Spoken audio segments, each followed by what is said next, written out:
것처럼 우리도 주님의 말씀을 따라서 주님께서 보여주신 생명의 길을 향해 함께 나아가기를 소원합니다.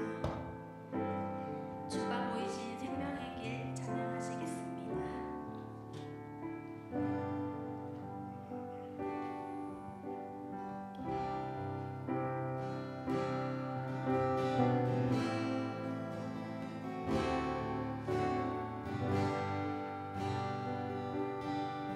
주가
주님 앞에 천금 같은 믿음의 사람들이 되기를 소망하며 주하게 맞춰 묵상 기도드림으로 저녁 예배 하나님께 영광을 돌립니다.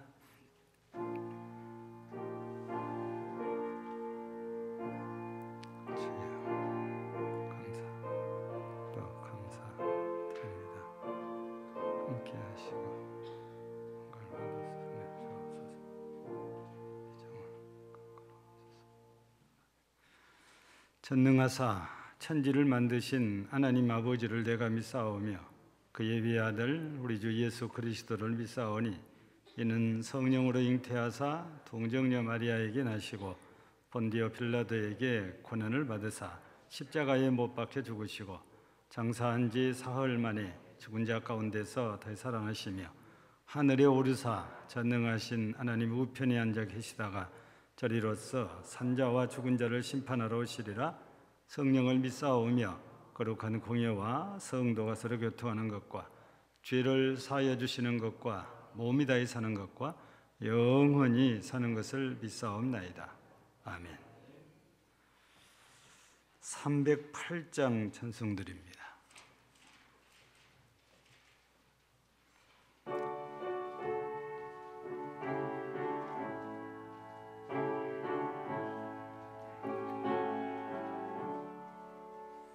내 평생 살아온 길 주위를 돌아보니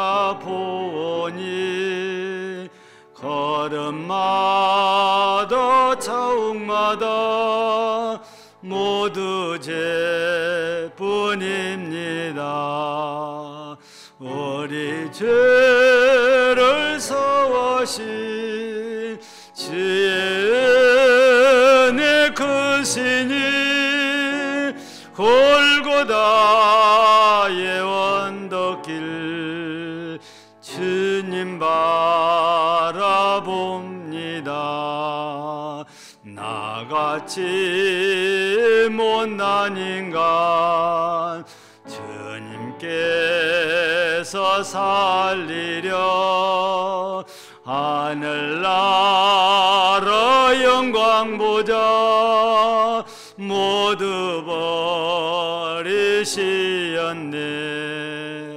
낮고 낮은 세상에 사람 영상 입으신 하나님의 큰 사랑 어디에다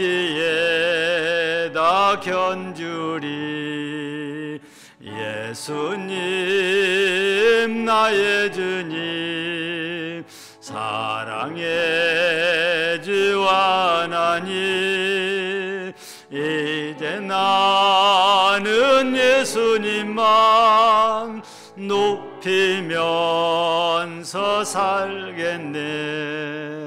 나의 남은 인생을 주와 동행하면서 주님 사랑 전하며 말씀 따라 살겠네.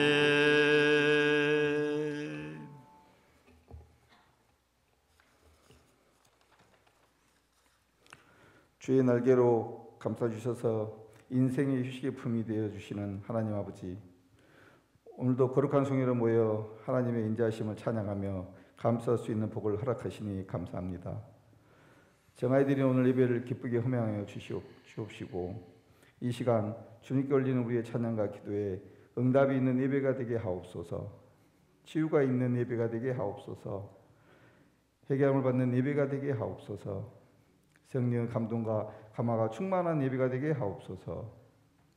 사랑의 주님, 코로나로 인해 작년에 경험하지 못한 크나큰 어려움을 겪었던 우리의 귀한 자녀들에게 새학기를 맞이하여 꿈과 소망을 주셔서 주님께서 아이들에게 주신 달란트대로 그들의 비전을 세워갈 수 있도록 이끌어 주시옵소서. 자녀들의 건강을 지켜주시옵고 우리가 자녀에게 원하는 모든 것들이 하나님의 보호와 인도하심으로 이루어질 수 있도록 축복하여 주시옵소서. 승리의 주님, 코로나의 길고 긴 터널의 끝이 보이기 시작합니다. 희망이 어렴풋이 보이고 있사옵니다. 너무나 반갑고 기쁜 일이오나 어리석은 저희들이 1년 넘게 겪은 믿음의 시련을 잃어버리지 않게 하옵시고 시련의 승리가 하나님께 더 가까이 다가갈 수 있는 기회였음을 알게 하옵소서.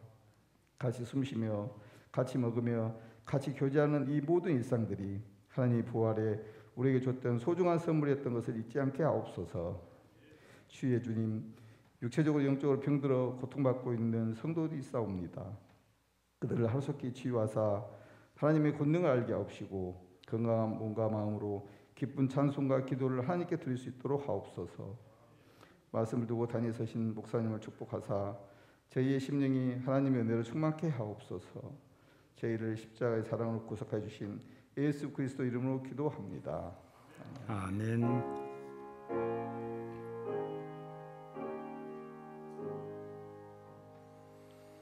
하나님 말씀은 신약성경 갈라디아서 1장입니다. 신약성경 갈라디아서 1장입니다. 11절부터서 마지막 24절까지 교독하겠습니다.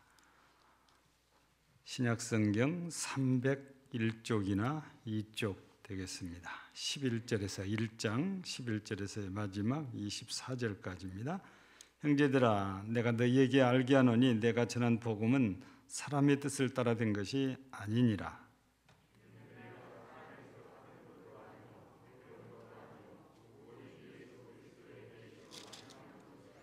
내가 이전에 유대교에 있을 때에 행한 일을 너희가 들었거니와 하나님의 교회를 심히 박해하여 멸하고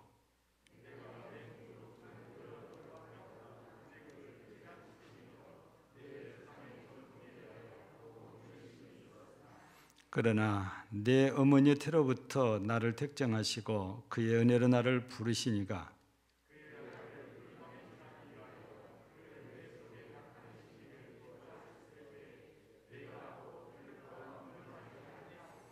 또 나보다 먼저 사도된 자들을 만나려고 예루살렘으로 가지 아니하고 아라비아로 갔다가 다시 다메섹으로 돌아갔노라.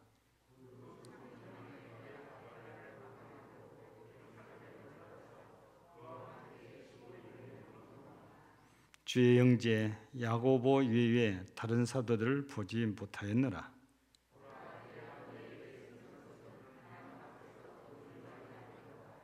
그 후에 내가 수리아와 길리기아 지방에 이르렀으나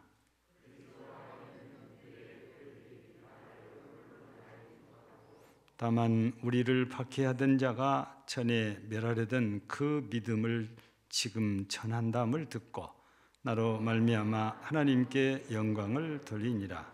아멘.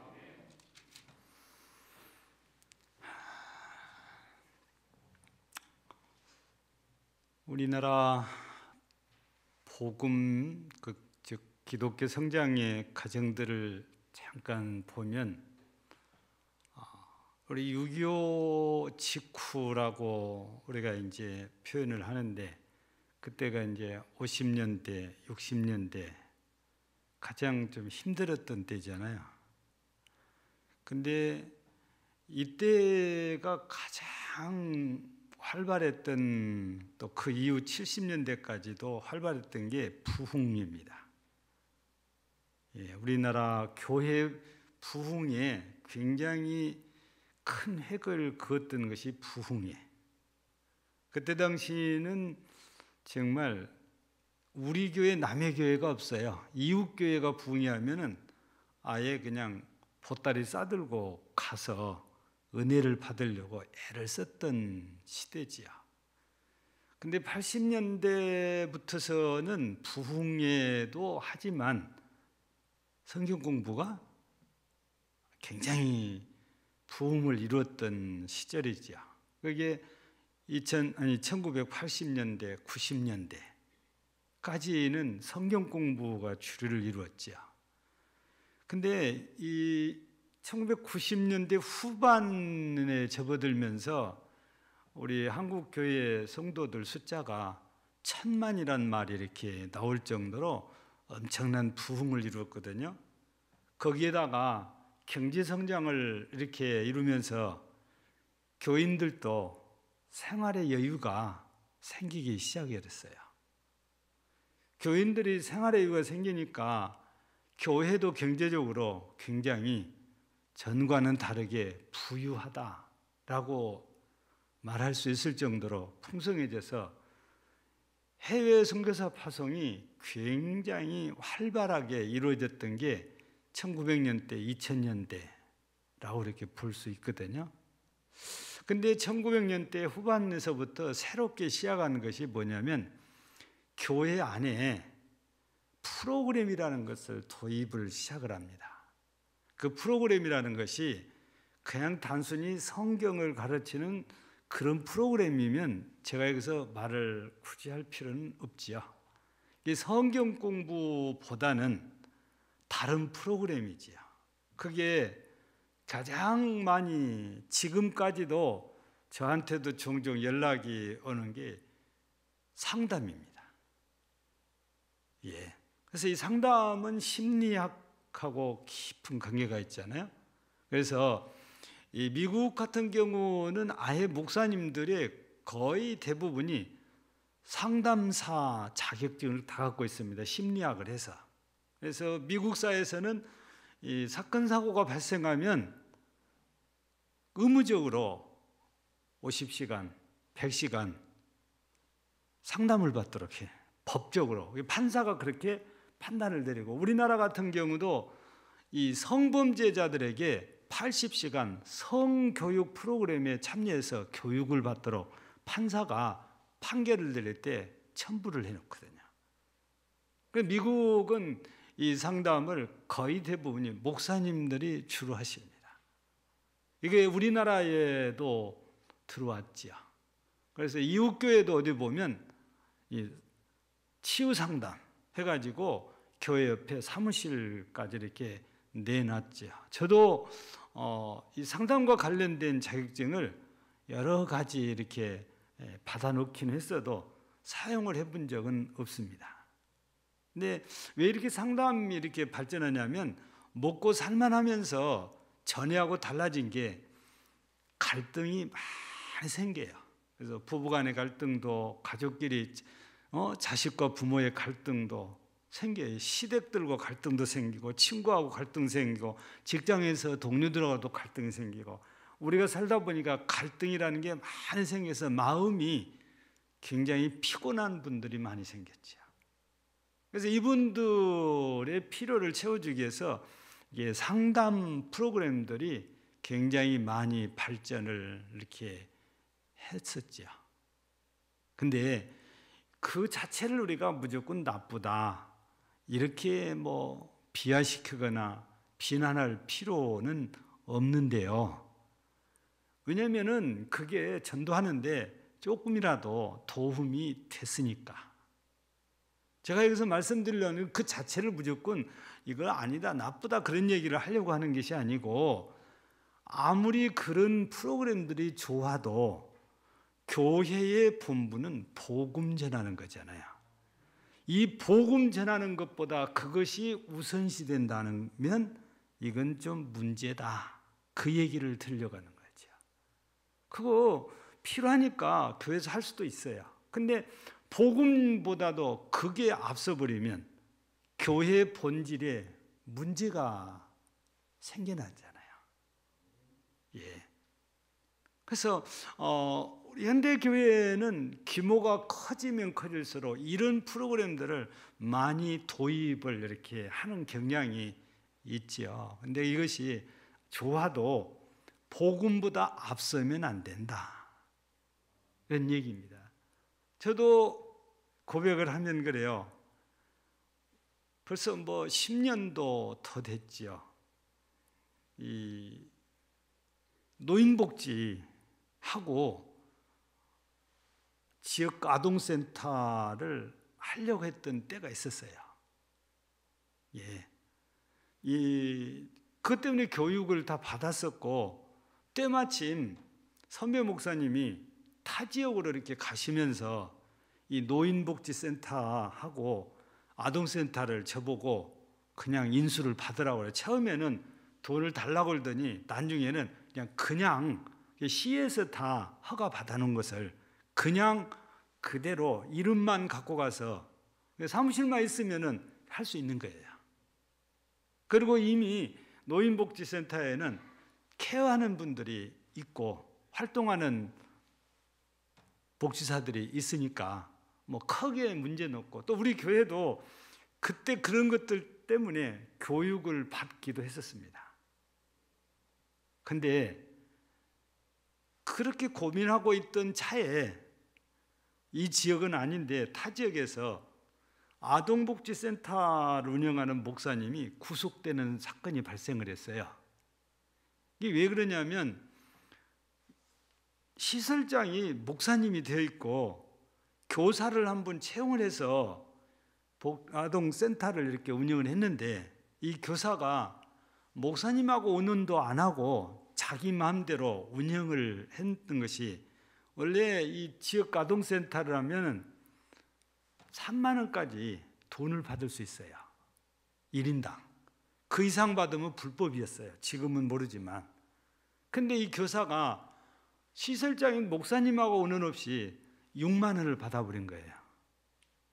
그게 이게 터지고 나니까 이제 드러난 건데, 이게 왜 터졌냐면 어느 집의 아이가 안 가려고 그래, 아동센터를요. 그래서 어머니가 왜 안 가려고 그러냐, 엄마는 가서 일해야 되는데. 그래서 애가 학교 끝나면은 아동복지센터, 그 지역 아동센터로 보내면 거기서 저녁밥까지 다 먹여주잖아요. 그래서 퇴근할 시간에 맞춰서 애가 오니까 맡겨놨으니까 걱정이 없어요. 근데 애가 안 간다고 하니까 엄마는 어떻게 해요? 이 걱정이 되죠. 그래서 왜 안 가냐?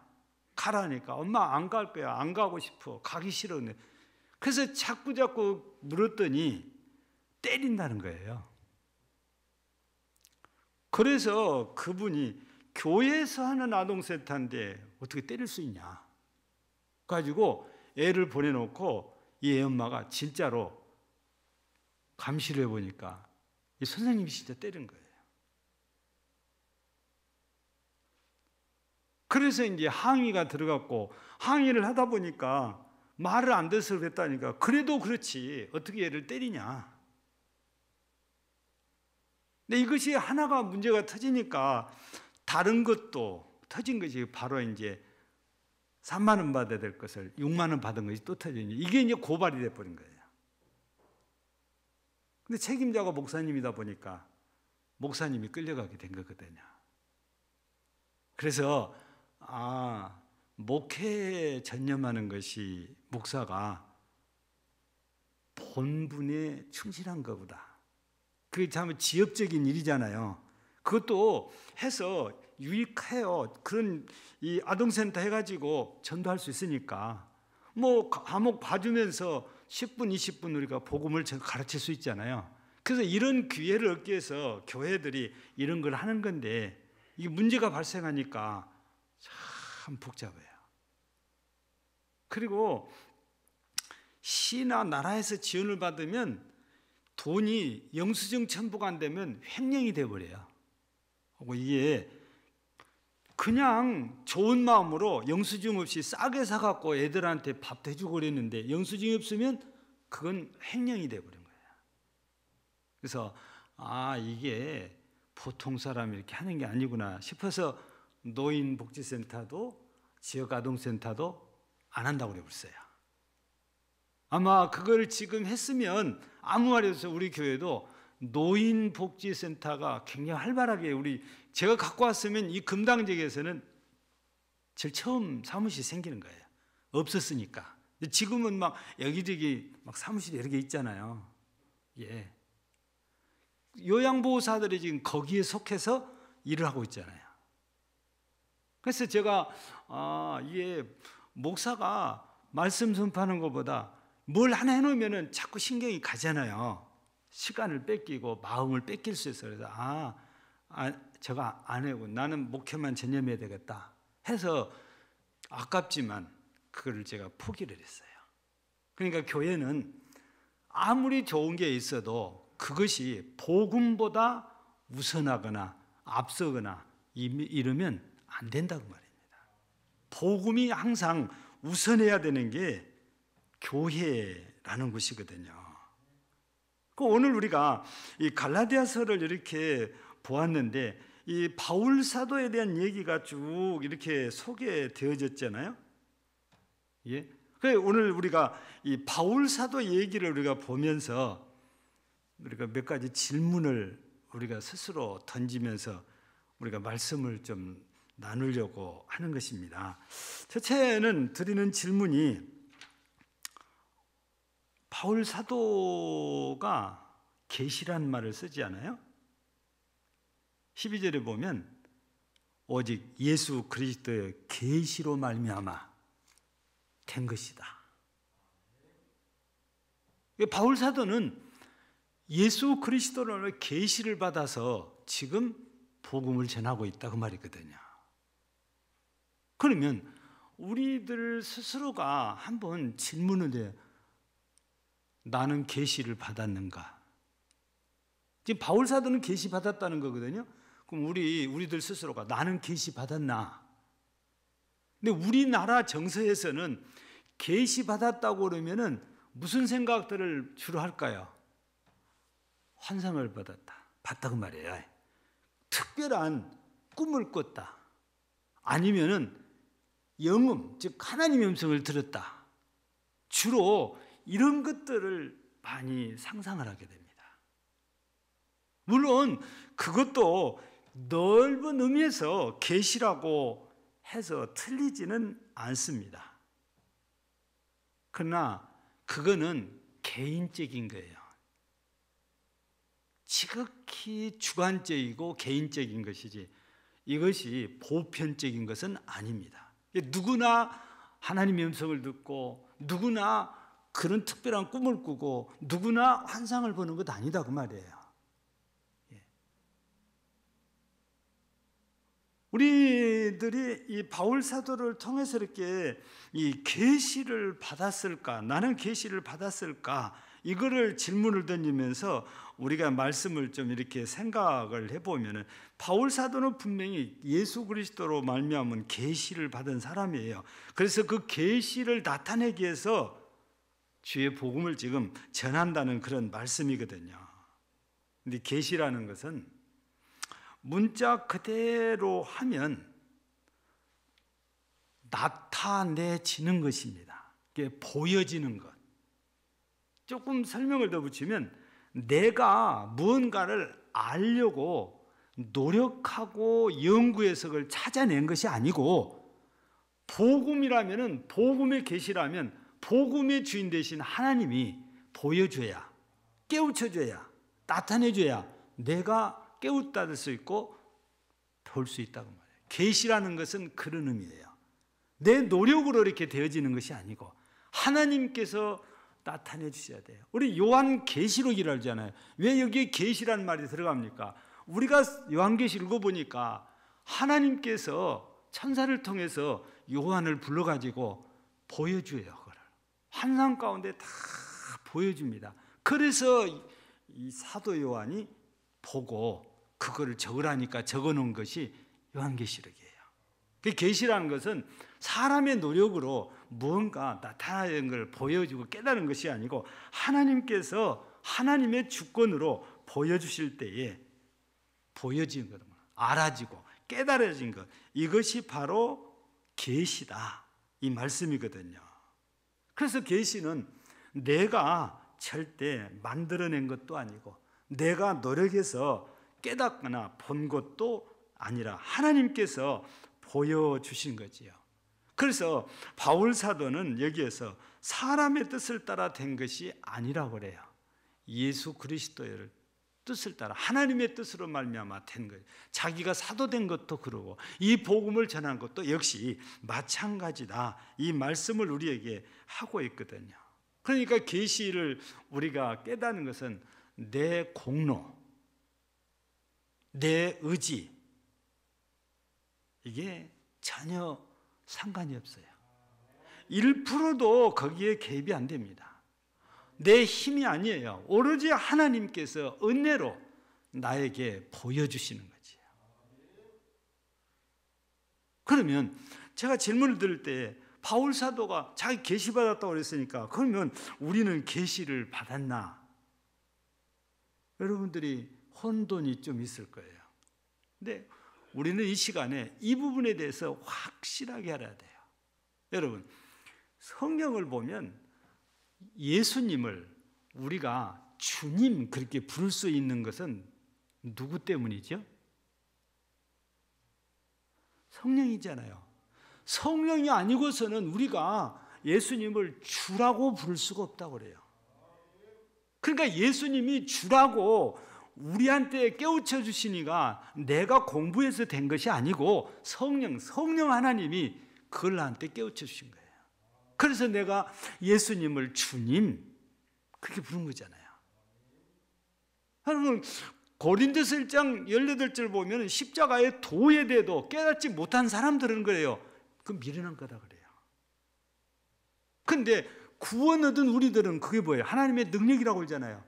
어떻게 우리가 그 십자가의 도를 통해서 구원 얻는다고 그래요? 그거 하나님의 성령이 우리를 깨우쳐 주셔서 예수님께서 십자가에 못 박아 주신 것은 내 죄를 담당하시기 위해서다. 이게 하나님의 사랑의 표현이다. 성령께서 이걸 깨우쳐 주시니까 내가 그걸 알게 됐고 그것을 믿는 거거든요.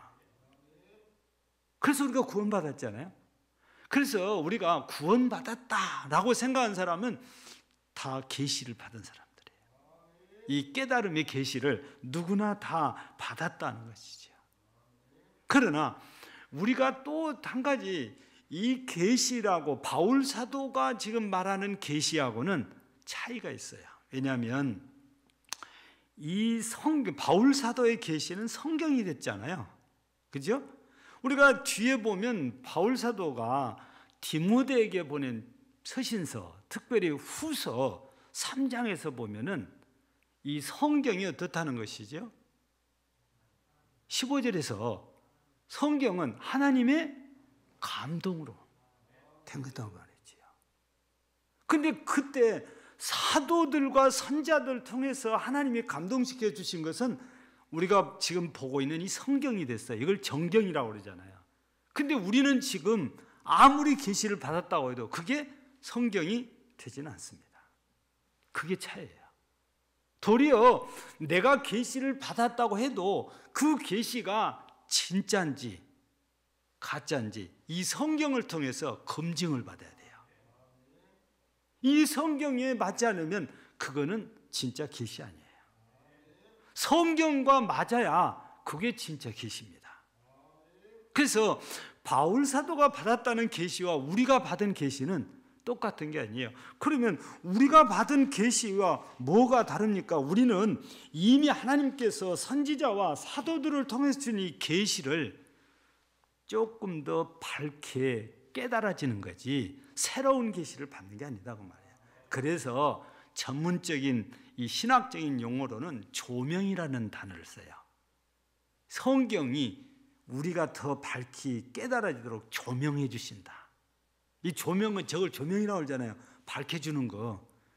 이미 선지자와 사도들을 통해서 주신 계시가 더 확실하게 깨달아지는 것이 조명이라고 그래요. 근데 우리가 예수 그리스도의 십자가가 더 깨달아져서 이거 믿어지고 우리는 구원받는 거거든요. 이것도 우리가 계시라고 하는데 전문적인 용어로는 조명 이렇게 해요. 그래서 우리가 이 사도들이나 선지자들 통해서 하나님이 주신 계시는 성경이에요. 근본적인 하나님의 말씀이에요. 우리가 받은 계시는 그 말씀을 내가 구원받게 하도록 확실하게 깨달아지는 것. 그래서 우리들 중에 계시를 받았습니까? 라고 질문을 받는다면 내가 이 확신을 갖고 있다면 나는 구원의 계시를 받은 자다고 말이에요.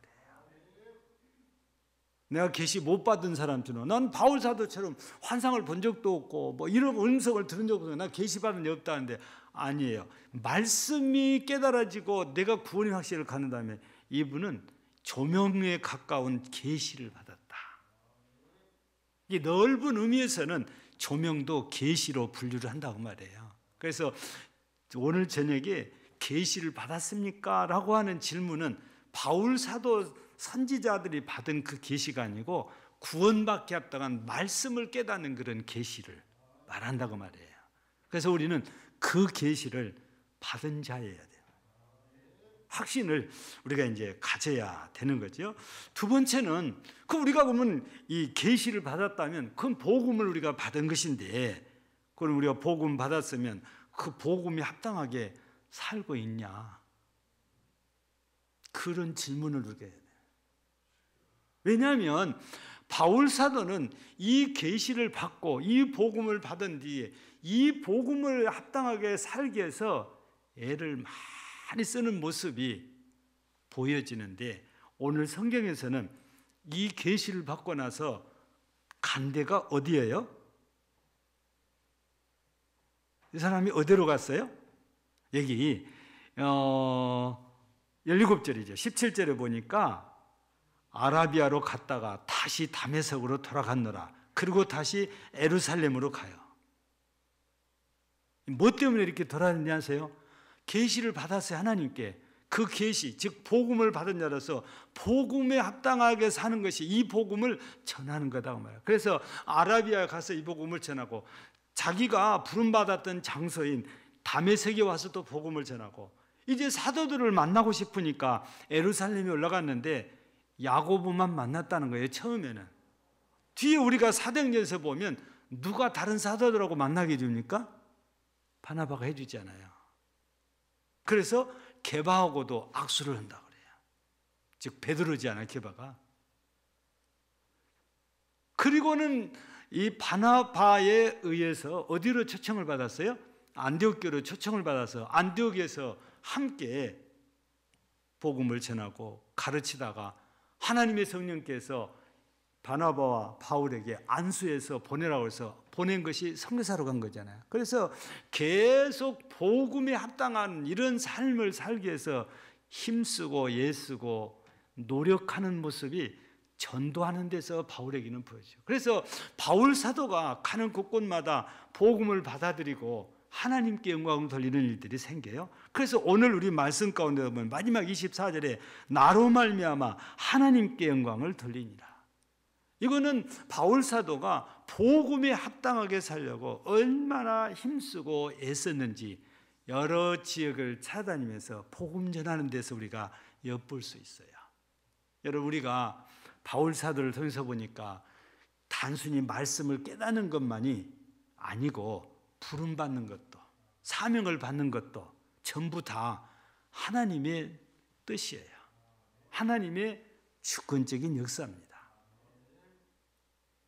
우리는 너나 할 것 없이 복음을 받았다면 이 복음을 전해야 될 사명자들인데, 바로 그 우리가 사명을 잘 감당하고 사냐, 이것이 복음에 합당하게 살고 있냐. 내가 십자가로 말미암아 십자가 은혜로 구원을 받았는데 그 구원의 복음을 전하고 사냐 그 말이죠.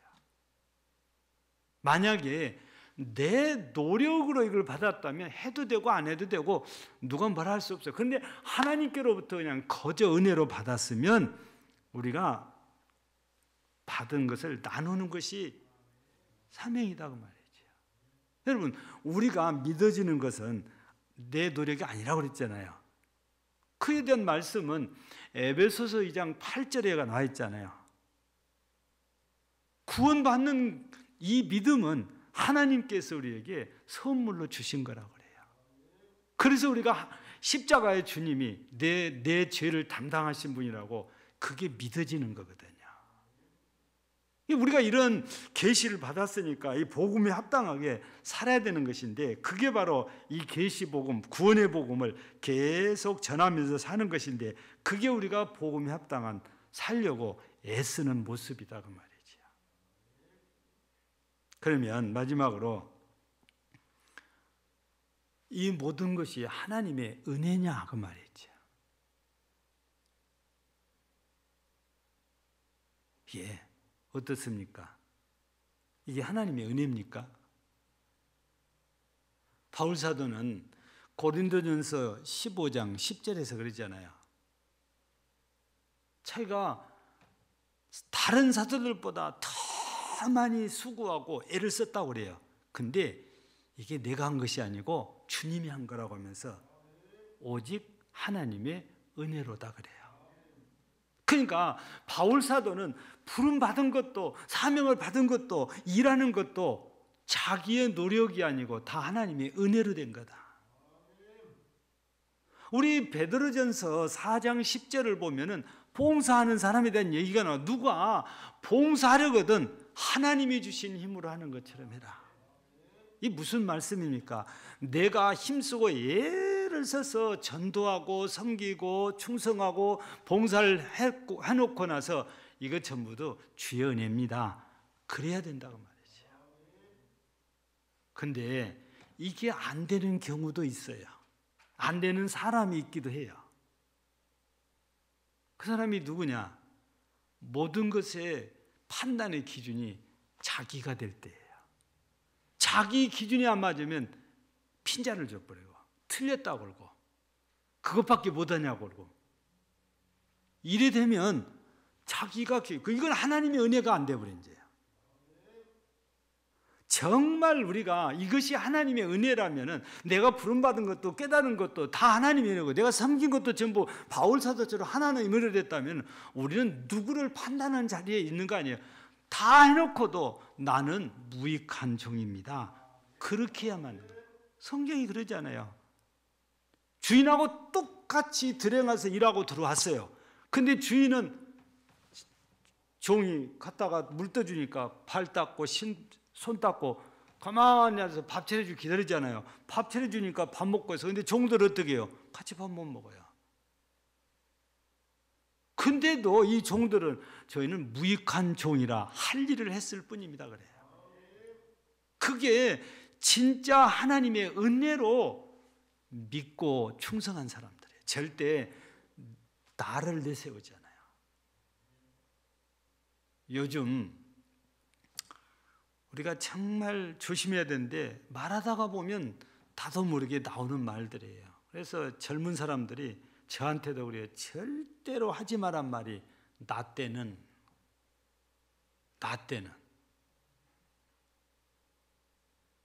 그 얘기를 합니다. 나 때는이에요. 근데 이 젊은이들이 하도 나 때는 그래서 하니까 또 라떼 나왔네. 그냥 나 때가 아니라 라떼라고 비하시켜서 얘기를 해요. 그러니까 우리가 자칫 잘못하면 나는 나 때는 이 말인데 이게 자주 나오면은 라떼가 되고 라떼가 계속 반복되면 꼰대란 말을 듣는데요. 그러니까 우리가 이 설교하다가도 그러잖아요. 옛날에는 보릿고개 시절 얘기해요. 보리밥도 제대로 못 먹었다. 지금 이 시대하고는 전혀 안 맞는 거 있잖아요. 뭐 어느 분이 불렀습니까? 보릿고개라는 노래가 있잖아요. 근데 요즘 태어난 아이들이 모르는 게 당연하잖아요. 근데 그 옛날 얘기를 갖고 아버지 때는 그래서 아버지가 나 때는 그게 요즘 젊은이들한테 안 맞아 들어간단 말이에요. 그래서 그 말을 자주 하면 꼰대란 말을 듣는데요. 나 때 나는이 나와야 되는 게 아니고 주님의 은혜라는 말이 나와야 된다 그 말이에요. 그게 우리가 진짜 은혜 받은 사람의 모습이에요. 내가 죽도록 충성했어도 주의 은혜입니다. 내가 모든 성도들이 한 것보다 더 많이 했어도 이게 주님의 은혜입니다. 바울 사도의 고백이 그렇잖아요. 왜 그것밖에 못합니까? 왜 그것만 합니까? 우리 그런 말은 절대 입 밖에 내서는 안 돼요. 돈이 많아도 믿음이 안 되면 헌금 많이 못해요. 돈이 얼마인데 헌금 좀 많이 하지 그런 말 하면 안 된다고 말이에요. 하나님께서 은혜를 주시고 믿음이 생겨야 헌금을 하는 것이지 돈이 많다고 해서 헌금을 무조건 많이 하는 거 아니에요. 그런 분이 보이면 하나님께 우리가 기도해야 돼요. 진짜 하나님 은혜 주시고 믿음을 주옵소서 그래. 헌금 많이 하게 되려고 기도할 필요는 없어요. 하나님께 은혜를 받으면 알아서 헌금 다 합니다. 우리가 판단하지 말자 그 말이에요. 하나님이 하실 일이에요. 우리는 모든 게 하나님이니까 하나님이 은혜 주시면 또 하나님께 은혜 받으면 그 사람 바뀌거든요. 그렇게 뺀질뺀질하는 사람도 하나님께 은혜 받으면 앞장서서 봉사해요. 우리가 기도할 때는 저 사람 봉사하기 위해서 그게 아니고 은혜 주옵소서, 이게 맞는 거다고 말이지. 그래서 오늘 저녁에 우리가 제목이 뭡니까? 은혜로 나를 부르셨다 그러는데, 여러분, 우리가 은혜로 부름받았다는 것은 계시받았다 그 말이에요. 복음을 받았다 그 말입니다. 그래서 우리가 복음에 합당하게 살아야 되잖아요. 노력을 해야 돼. 그냥 사라진 것은 아닙니다. 그렇게 죽도록 충성을 해 노력을 해놓고도 바울 사도의 고백처럼 하나님의 은혜입니다. 이게 하나님 앞에 갔을 때의 상 받을 사람의 모습인 거예요. 내가 했다고 나를 내세워버리면 내가 이미 이 땅에서 영광은 다 받아버리고 없어져 버린 거잖아요. 우리가 땅에서 받으려는 게 아니고 하나님께 받으려면 받아야 되지. 그리고 실은 내가 땅에서고 하늘에고 받으려는 그런 생각 자체가 우리는 실은 없어야 돼요. 왜 그래요? 이미 내가 하기 전에 하나님께 엄청나게 받았으니까. 근데 우리 하나님은 너무 좋으신 분이셔서 나는 받을 생각도 않고 이미 받은 은혜로 충성했는데 그래도 잘했다고 하나님하고 하면 상을 주신다고 성경은 분명히 얘기잖아요. 그러니까 내가 받으려고 하는 것이 아니고 받은 은혜 때문에 우리는 충성하는 겁니다. 모든 게 하나님 은혜니까.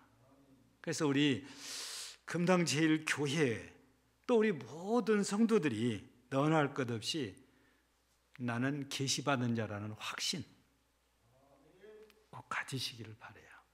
그리고 받았으면 받은 자로 살려고 애를 쓰셔야 돼요. 우리가 계시를 받기 위해서, 우리가 구원을 받기 위해서 애쓴 게 아니고 받았으니까 받은 자답게 살기 위해서 애를 써야 된다고 말이지. 그리고 애를 쓰고 살았으면서도 나중에는 끝에 가서 누가 물어보면 다 하나님의 은혜지요. 그 고백이 나와야 정상이다 그 말입니다. 그러면 그런 교회에, 그런 성도들이 가득한 교회는 정말 은혜가 넘치게 되어 있고요, 하나님의 성령이 역사를 안 할 수가 없어요. 이런 교회는 사람들이 안 찾아오는 게 이상이에요. 다 찾아오도록 하나님께서 보내주시는 거지요.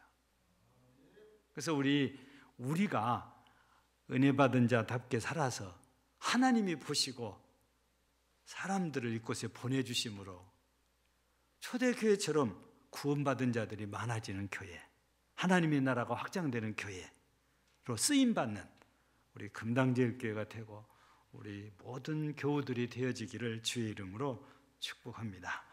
하나님 아버지 감사합니다.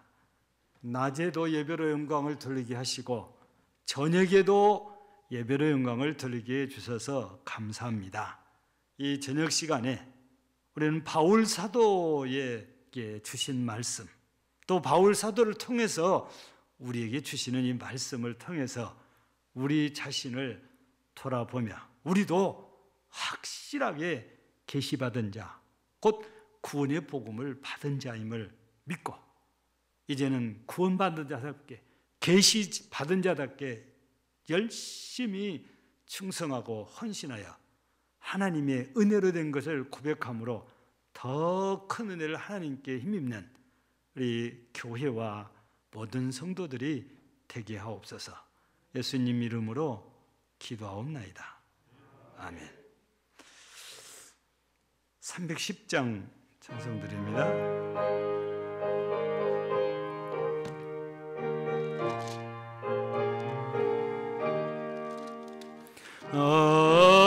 하나님의 은혜로 있을 데 없는 자 왜 구속하여 주는지 난 알 수 없도다. 내가 믿고 또 의지함은 내 모든 형편 아시는 주님 날 보호해 주실 것을 나는 확실히 아네. 굳센 믿음과 또 복음 주소서. 내 맘이 항상 편한지 난 알 수 없도다. 내가 믿고 또 의지함을 내 모든 형편 아시는 주님, 날 보호해 주실 것을 나는 확실히 아네. 내게서 왕령 주소서. 내 마음 감동해. 주 예수 믿게 아는지 난 알 수 없도다. 내가 믿고 또 의지함을 내 모든 형편 아시는 주님, 날 보호해 주실 것을 나는 확실히 아네. 지원제 강림하실지 옥밤에 옥낮에 또 주님 만날 그곳도 난 알 수 없도다. 내가 믿고 또 의지함을 내 모든 형편 아시는 주님, 날 보호해 주실 것을 나는 확실히 아네. 광고부터 드립니다. 인쇄되어져 있는 것은 쭉 읽어보시고 인쇄 안 된 광고만 드립니다. 다음 주일 정예배는 일남전도의 헌신예배로 드립니다. 다음 주일 11시 예배 후에 우리 식당에서 당회하고 우리 자치기관 회장 연석회의를 합니다. 자치기관이란 남녀전도회를 말합니다. 그리고 다음 주부터 신방을 시작을 하려고 합니다. 월요일 날은 제가 좀 쉬는 날이니까 월요일 날은 아예 여러분들이 잡지 마시고 화요일부터서 이렇게 시간을 잡아주시면 감사하겠고, 작년에는 뭐 코로나 왔다고 그래서 이 신방을 안 받는 구역들이 좀 있었어요. 근데 올해는 이기십시오. 코로나 신방 받으시라고 말입니다. 우리 이 교구장님이랑 의논을 잘 하셔서 한 구역도 빠짐없이 교구마다 다 신방을 이렇게 받으시길 바라고, 이제 코로나19가 있으니까 신방 시간도 최소한 좀 단축을 시키고, 그래서 간식도 준비하지 말고 끝나고 나서 식사 모임도 안 하려고 그래요. 그냥 신방 예배만 드리려고 그럽니다.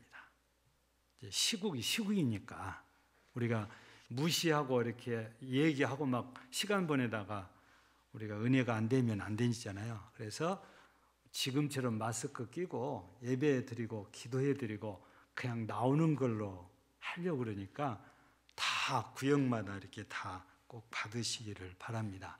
수요일 날쯤 우리 신방 표를 붙여놓을 건데, 지금 제 생각에는 금년에는 그냥 교구별로 돌아가면서 그냥 차례차례 하면 좋겠어요. 자유를 주니까 너무 그냥 길게 늘어지고 산만해가지고 좀 은혜가 좀 덜 된 것 같습니다.